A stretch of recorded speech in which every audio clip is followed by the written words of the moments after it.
ബ്ലെസ്സിങ്ങിലേക്ക് സ്വാഗതം. Today we can hear God's voice. ഇന്ന് നമുക്ക് ദൈവത്തിൻ്റെ ഒരു ശബ്ദം കേൾക്കാം. ഇന്ന് നമ്മൾ ചിന്തിക്കാൻ പോകുന്നത് 2 കൊരിന്ത്യർ 13:5.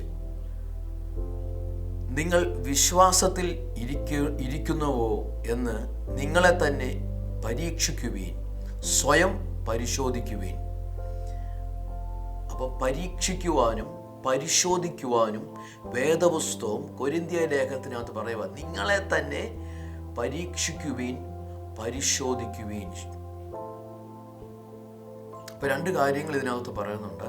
ഒന്ന് പരീക്ഷിക്കുവാനും പറയുന്നുണ്ട്. നിങ്ങളെ തന്നെ നിങ്ങൾ വിശ്വാസത്തിലുണ്ടോ ഇല്ലയോ എന്ന്, നിങ്ങളുടെ വിശ്വാസം കറക്റ്റ് ആണോ എന്ന് ഒന്ന് പരീക്ഷിച്ച് നോക്കാൻ പറയുന്നുണ്ട്.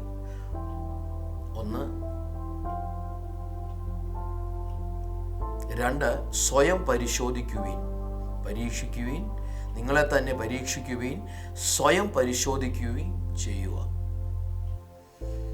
വലിയ ഒരു ഘട്ടത്തിൽ കൂടാണ് നമ്മൾ പോയിക്കൊണ്ടിരിക്കുന്നത്. തെസ്സലോനിക്യ ലേഖനത്തിനകത്ത് കർത്താവ് ചോദിക്കുന്നുണ്ട്, ഞാൻ ഭൂമിയിലേക്ക് വരുമ്പോൾ ഭൂമിയിൽ വിശ്വാസം കാണുമോ എന്ന് ചോദിക്കുന്നുണ്ട്.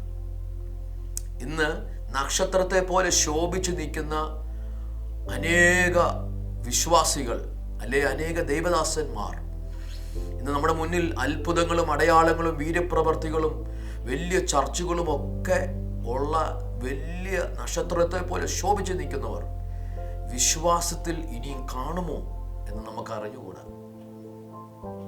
അപ്പം നമ്മളെ തന്നെ പരിശോധിക്കുകയും വേണം. വേദപുസ്തകം പറയും, സ്വയം പരിശോധിക്കുവീൻ, നിങ്ങളെ തന്നെ പരീക്ഷിക്കുവീൻ. അപ്പം വിശ്വാസം നിലനിൽക്കുവാൻ എന്തു ചെയ്യണം? വിശ്വാസത്തെ മുറുകെ പിടിച്ച് കർത്താവിൽ ക്രിസ്തുവിലുള്ള വിശ്വാസത്തിൽ നിലനിൽക്കേണ്ടതിന് നമ്മൾ നമ്മളെ തന്നെ ശോധന ചെയ്ത് നോക്കണം. വിശ്വാസത്തിൽ ഉറച്ചു നിൽക്കുന്നുണ്ടോ? ക്രിസ്തുവിൽ നമ്മൾ ശരിക്കും ഉണ്ടോ ഇല്ലയോ എന്ന് നമ്മൾ പരീക്ഷിച്ചു നോക്കണം. വീണ്ടും വേദപുസ്തകം നമ്മൾ വായിക്കുമ്പോൾ, നിങ്ങൾ കൊള്ളരുതാത്തവർ അല്ല എന്ന് വരുവിൽ യേശു ക്രിസ്തു നിങ്ങളിൽ ഉണ്ട് എന്ന് നിങ്ങൾ തന്നെ അറിയുന്നുവല്ലോ. നിങ്ങൾ നല്ലതാണെന്ന് തിരിച്ചറിഞ്ഞാൽ നിങ്ങളിൽ യേശു ക്രിസ്തു ഉണ്ടെന്ന് തന്നെയാണ് ആമേൻ വേദപുസ്തകം പറയുന്നത്. ഇല്ലാഞ്ഞാൽ നിങ്ങൾ പരീക്ഷയിൽ തോറ്റുപോയിരിക്കുന്നു. ഇല്ലെങ്കിൽ നിങ്ങൾ പരീക്ഷയിൽ തോറ്റിരിക്കുന്നു. ഹല്ലേലൂയ. നല്ലത് എന്ന് തിരിച്ചറിയാൻ, ആമേൻ കൊള്ളാമെന്ന് തിരിച്ചറിയുവാൻ നമ്മുടെ അകത്തുള്ള പരിശുദ്ധാത്മാവിൻ്റെ ഫലങ്ങൾ നമ്മുടെ അകത്തുണ്ടോ എന്ന് തിരിച്ചറിഞ്ഞു നോക്കിയാൽ മതി. ഞാൻ കഴിഞ്ഞ ദിവസങ്ങളിലൊക്കെ ഒത്തിരി ദൈവദാസന്മാരുമായിട്ടൊക്കെ ഇടകലർന്ന് സംസാരിക്കുകയും പല കാര്യങ്ങളിലൊക്കെ ചിന്തിക്കുകയും ഒക്കെ ചെയ്ത ഒരു വിഷയമാണിത്. അപ്പോൾ പലരും പലതിലും തോറ്റിരിക്കുന്നവരാ. പക്ഷെ അവർ സമ്മതിക്കത്തില്ല. പക്ഷെ ദൈവസന്നിധിയിൽ ചെല്ലുമ്പോൾ ഈ തോറ്റവരൊന്നും അങ്ങോട്ട് കയറി പോകത്തില്ല. ഹല്ലേലൂയ. പലരും വിചാരിക്കുന്നത് ഒരു കള്ളം പറയാം, അല്ലെങ്കിൽ ആരെയെങ്കിലും മോശമായ വഴിയിൽ തെറ്റിദ്ധരിപ്പിച്ചു വിടാം, അല്ലെങ്കിൽ എന്തെങ്കിലും കാണിക്കാമെന്ന് വിചാരിച്ചാൽ തീർച്ചയായിട്ടും ദൈവസന്നിധിയിൽ അത് കണക്കെടുക്കും. നിശ്ചയമായി. ആമീൻ. നമ്മൾ പറയുന്ന ഓരോ വാക്കിന് ആമീൻ വില കൊടുക്കേണ്ടി വരും. നമ്മൾ സംസാരിക്കുന്ന ഓരോ വാക്കിനും എത്ര വലിയ ആമീൻ ദൈവത്തിന് വേണ്ടി നിന്ന വ്യക്തിയാണേലും ഒരു ദിവസം കർത്താവിൻ്റെ മുന്നിൽ നിന്ന്, അല്ലെ വെള്ളസിംഹാസനത്തിന് മുന്നിൽ പോയി നിന്ന് വില കൊടുക്കേണ്ടി വരും.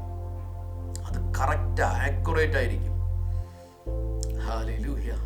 എത്ര പണമുണ്ടെങ്കിലും, എത്ര വലിയ അഭിഷേകമുണ്ടെങ്കിലും, എത്ര വലിയ കർത്താവ് ശക്തമായി ഉപയോഗിച്ചിട്ട ഒരു വ്യക്തിയാണെങ്കിലും, ഒരു കള്ളം പറഞ്ഞിട്ടുണ്ടെങ്കിൽ, ഒരു ആമേൻ സ്തോത്രം ശരിക്കുള്ള ആമേൻ സ്തോത്രം ദൈവമക്കൾക്കെതിരെ നിന്നിട്ടുണ്ടെങ്കിൽ എപ്പോഴേലും ദൈവസന്നിധിയിൽ കണക്ക് കൊടുക്കേണ്ടി വരും.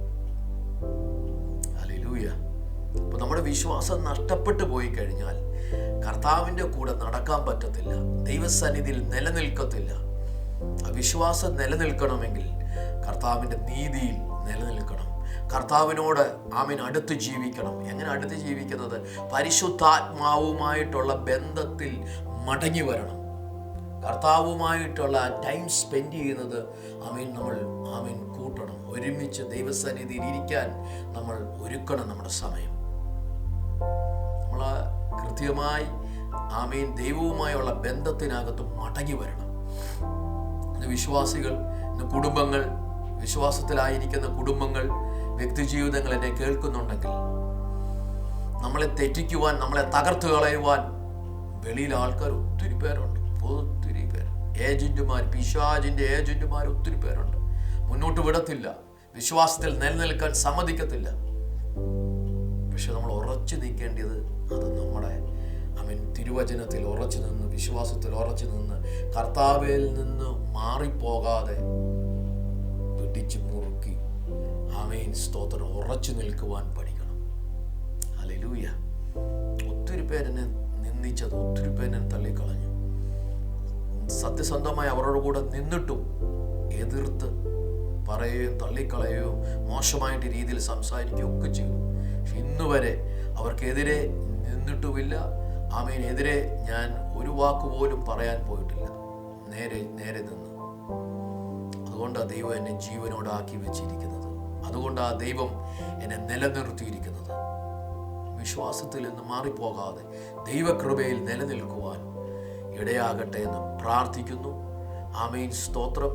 നമ്മളെ തന്നെ ഒന്ന് പരിശോധന ചെയ്ത് നോക്കും. ശരിക്കും നമ്മൾ ദൈവകൃപയിലാണോ നിൽക്കുന്നത്? വിശ്വാസത്തിൽ നിലനിൽക്കണം ഉണ്ടോ എന്ന് നോക്കണം. ഹല്ലേലൂയ. ഈ വചനങ്ങളാൽ ദൈവം നിങ്ങളെ എല്ലാവരും ധാരാളമായി അനുഗ്രഹിക്കട്ടെ. God bless you. Have A nice day.